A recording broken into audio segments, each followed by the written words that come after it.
In World War II, the battlefield was dominated by steel, fire, and speed. But in 1944, the U.S. Army deployed a weapon that didn't fire, weighed no more than a refrigerator, and cost a fraction of a single bullet.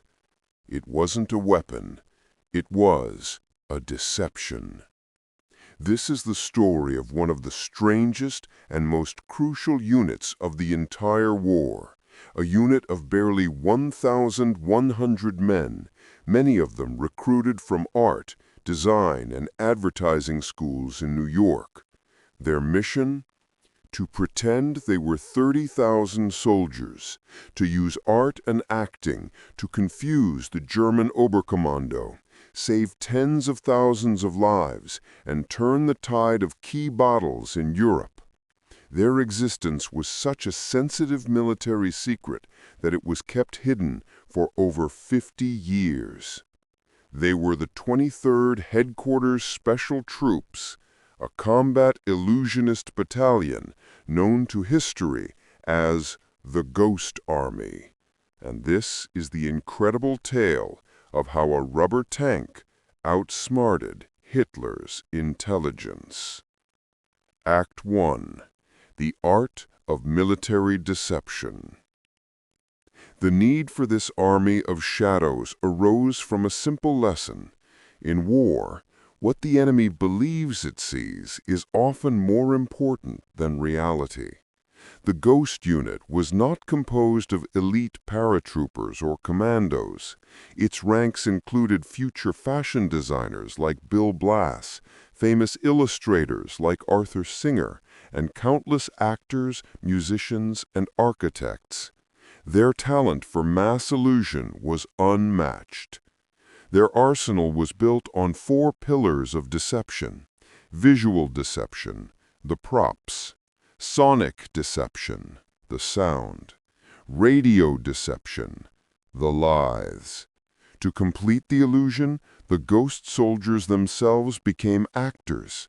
They drove to nearby bars wearing the patches of real combat divisions, talked loudly about their next mission, and deliberately spread false information to any lurking German spy. It was Hollywood propaganda applied to real life. Act 2. Battles of Rubber and Sound. From their arrival in France after D-Day, the Ghost Army deployed 20 times, always close to the front, where the danger was real, but the enemy couldn't see up close. Their job wasn't to fight, it was to draw enemy fire, or more importantly, divert it. One of their first major successes occurred at the city of Brest. The 23rd simulated the presence of an infantry division, forcing the Germans to fortify their positions and divert resources while the real Allied units moved undetected. But it was in the spring of 1945 where the Ghost Army undertook its most critical operation, Operation Viersen. General Omar Bradley was planning the crucial crossing of the Rhine River by the 9th Army. He needed the Germans to believe the main crossing would happen 10 miles to the south. The 23rd set up its theater of operations. For days, 1,100 men impersonated 2 full armored divisions, approximately 30,000 soldiers. They deployed hundreds of inflatable tanks in sight of German reconnaissance planes. At night, giant loudspeakers played at full volume, simulating the clatter of trucks and tanks preparing for the assault. The deception was total. The Germans concentrated their shelling and reconnaissance on the false area. The German High Command repositioned their defenses and artillery towards an army that simply didn't exist. While German artillery furiously pounded the rubber tanks, the real 9th Army crossed the Rhine at the true point, virtually unopposed. As 23rd Commander Ralph Ingersoll later said, "Our mission was to get the Germans to shoot at our decoys. If we succeeded, we knew the artillery was not where our boys were going to cross. The 23rd Troops carried out 20 missions that are estimated to have saved between 15,000 and 30,000 Allied soldiers' lives, an achievement rarely matched by units of its size. Act 3. The Silence and the Legacy. Despite their success, the soldiers of the Ghost Army lived in complete anonymity. Their unit was classified as top secret immediately after the war. They couldn't talk about their battles. When they were asked what they did in the war, they could only say, "I did signal work in Europe."